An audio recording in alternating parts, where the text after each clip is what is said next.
આજના સમયમાં મોટા ભાગના યુવાનો ખૂબ ભણે છે, સારી ડિગ્રી મેળવે છે.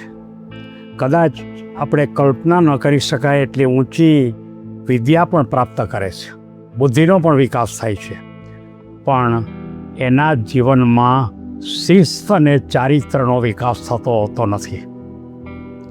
જેના જીવનમાં શિસ્ત અને ચારિત્રનો વિકાસ ન થાય એ વ્યક્તિ ગમે તેટલી ડિગ્રી ધરાવતો હોય તો પણ જીવનના સફરમાં એ કોઈ દિવસ સફળ થતો નથી. આ વાતને સમજાવવા માટે મારે એક વાર્તા લેવી છે. આજની વાર્તા કોઈ પણ ડિગ્રીનો ઉપયોગ જો જીવનમાં શિસ્ત અને ચારિત્રનો વિકાસ થયો હોય તો જ ઉપયોગ કરી શકે છે.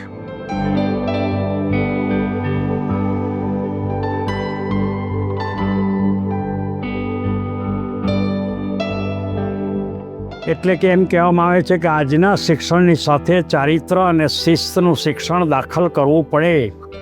આજના સમયની અંદર કોઈ પણ જગ્યાએ શિક્ષણમાં આ પ્રકારનું શિક્ષણ આપવામાં આવતું નથી.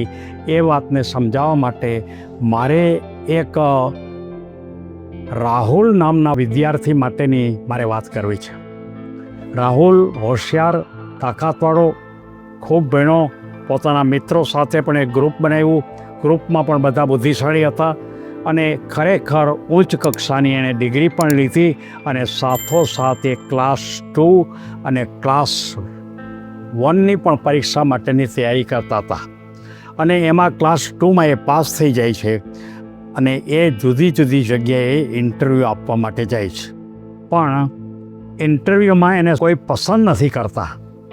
અનેક જગ્યાએ ઇન્ટરવ્યૂમાં આપ્યું પણ પસંદ ન કરી. ત્યારે એણે એમ કીધું કે મારી પાસે ડિગ્રી છે, હું આ પ્રકારની સ્પર્ધાત્મક પરીક્ષામાં પાસ થયો છું, પણ મને પસંદ કેમ નથી કરતા?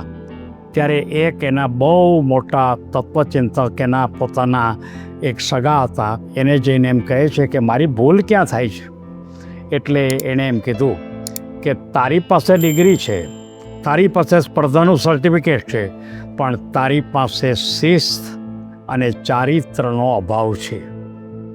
અને તું કોઈ પણ જગ્યાએ ઇન્ટરવ્યૂ દેવા જા છો ત્યાં તારે શિસ્ત અને ચારિત્ર વિશેની વાત તું સમજાવી શકતો નથી. એટલે કે ખરેખર તું સારી રીતે કામ કરીશ, પ્રમાણિકપણે કામ કરીશ, ઈમાનદારીપૂર્વક કામ કરીશ, આવી વાત તું સમજાવી શકતો નથી. અને તારા પોતાના બેકગ્રાઉન્ડની અંદર પણ એ લોકો આ ચારિત્ર અને આ તારું શિસ્ત વિકસ્યું છે એવી ભૂમિકા એ લોકોને ખબર પડતી નથી. અને એ વાત એમણે રાહુલને ખબર હતી. રાહુલ કે વાત તો સાચી છે, હું સવારે ઉઠતો નથી, કોઈનું કામ મને આપવામાં આવ્યું હોય તો સમયસર હું કરતો નથી, અને કોઈ પણ વ્યક્તિ છે એને મેં કોઈ કમિટમેન્ટ કર્યું હોય તો કમિટમેન્ટમાં પણ કોઈ દિવસ હું કોઈ માનો કે ચોકસાઈ રાખતો નથી, અને જીવનમાં ક્યારેય કોઈ દિવસ ગંભીરતા પણ રાખી નથી, અને ઠીક લાગે તો કામ કરું ને ઠીક લાગે તો ન કામ કરું. આ પ્રકારની ભૂમિકા ખરી. અને આવા પ્રકારની વાત એને ગમે ત્યાંથી આ લોકોને મળી જતી હશે, અથવા તો એ પોતાની વાતચીત ઉપરથી ખબર પડી જતી હશે. ત્યારે એ એમના જે સગા હતા એણે એમ કીધું કે તું તારું ચારિત્ર વિકસાવ, તારામાં શિસ્ત ઊભું કર. અને તરત જ એણે શરૂઆત કરી સવારમાં વહેલા ઉઠવાની, શક્ય ત્યાં સુધી બીજાને મદદ કરવું. કોઈ વખત આપણને કોઈ કામ સોંપ્યું હોય તો કામ ચોકસાઈપૂર્વક કરવું, કામની અંદર કોઈ દિવસ ઉતાવળ ન કરવી, કામ ગમે તેમ કરીને એકદમ પૂરું જલ્દી કરવા ખાતર કરી નાખવું, આ પ્રકારની વાત ન કરવી. અને એ રીતે ધીમે ધીમે ધીમે ધીમે એનો આ પ્રકારે પોતાનું માનસ તૈયાર કર્યું. અને પછી ઇન્ટરવ્યૂ દેવા જાય છે અને એ ઇન્ટરવ્યૂની અંદર એને પાસ થાય છે અને એને સીધા મામલતદારની ભૂમિકા ઉપર એને પોતાને પસંદ કરવામાં આવે છે. અને પોતે ખૂબ સારી રીતે કામ કરે છે, બહુ જવાબદારી પણ લે છે, શિસ્તબદ્ધ કામ કરે છે, સમયસર કામ કરે છે, અને હંમેશા કોઈને કમિટમેન્ટ કર્યું હોય તો કમિટમેન્ટ પણ એ પોતે ઉપલા લેવલ ઉપર પણ કમિટમેન્ટ કર્યું હોય તેને સમયસર પાલન કરે છે. અને આ રીતે જીવનમાં એ રાહુલે પોતાના જે કાંઈ નબળી પરિસ્થિતિ હતી એ નબળી પરિસ્થિતિમાં એણે પોતે સારો રસ્તો ગોતી કાઢ્યો. એના મગજમાં એમને એવો ખ્યાલ આપી દીધો કે મારી પાસે માત્ર ડિગ્રી હોય તો મને નોકરી ન મળે. ત્યારે એને કહેવામાં આવ્યું કે માત્ર ડિગ્રી છે ને બુદ્ધિનો બતાવે, તમારી બુદ્ધિ વધી છે ખ્યાલ આવે, પણ તમારી પાસે ચારિત્ર છે કે તમારી પાસે જો શિસ્ત નહીં હોય તો તમને કોઈ પણ સરકારી અથવા તો બિન સરકારી અથવા તો કોઈ પણ કંપનીની અંદર તમને નોકરીમાં રાખશે નહીં. ડિગ્રી માત્ર જ્ઞાન આપે છે, આપણું ઓળખ છે ને એ તો માત્ર ચારિત્ર જ આપે છે. શિસ્ત વગર સફળતા મળતી જ નથી, આ વાત ચોક્કસ છે. અને સમય પાલન કરવું અને કોઈ પણ કામ કરવા માટેની જવાબદારી લેવી એ આજના યુગની અંદર માણસો રાખતા નથી, એ રાખવી જરૂરી છે. સારું વલણ સફળતાનો આધાર છે.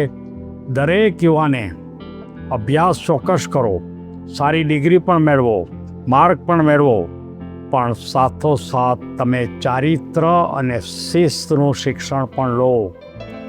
આજની કોલેજોમાં અથવા તો સ્કૂલોની અંદર આ પ્રકારનું શિક્ષણ આપવામાં આવતું નથી, પણ દરેક માતાએ પોતાના સંતાનોને અથવા તો કોઈ પણ માતા પિતાએ પોતાના સંતાનોને આ ચારિત્ર અને શિસ્તનું શિક્ષણ માટે ઘરે જ તાલીમ આપવી પડે, અથવા તો કોઈને કોઈ સારી સંસ્થા વધારાની એમાં દાખલ કરીને આ તાલીમ જો આપવામાં આવશે તો જ આપણા સંતાનો કોઈને કોઈ ક્ષેત્રમાં ઉત્તમ પરિણામ બતાવી શકશે, નહીંતર બતાવી નહીં શકે. કારણ કે ચળકતા માત્ર આંતરિક ગુણો માટે મહત્ત્વના છે. આપણી જે ચળકતા છે ને એ અંદરના ગુણો કેટલા સારા છે એના ઉપર આધાર રાખે છે. નિયમિતતા અને ઈમાનદારી આપણા જીવનને બદલાવી નાખે છે. અને ડિગ્રી સાથે જો સંસ્કાર જોડાઈ જાય તો તમારો વિકાસ કદાચ તમે કલ્પના ન કર્યો હોય એ લેવલમાં પહોંચી શકે છે. મિત્રો, તમે ભણી ગણીને બહુ પૈસા ખર્ચો છો, ભણી ગણીને તમે ખૂબ મહેનત કરો છો, પણ આ નાની એવી વાત જે રહી જાય છે ને એટલે આપણે પાછળ રહી જઈશ. ફરી એકવાર દરેક યુવાનને મારે ફરી યાદ આપવું છે કે તમારું જીવન શિક્ષણ, ચારિત્રનું શિક્ષણ, તમારી ઈમાનદારી, તમારી પ્રામાણિકતા, આનો વિકાસ તમે ઘરે કરો, કોઈ પુસ્તકોમાંથી કરો, કોઈ પ્રવચનોમાંથી મેળવો, અથવા તો કોઈની પાસેથી તાલીમ લો, અને સાથોસાથ તમારી ડિગ્રી પણ પ્રાપ્ત કરો. તો આજના સમયમાં આવા માણસો ઓછા મળે છે અને ખૂબ આગળ નીકળી જાય છે. સૌને ધન્યવાદ.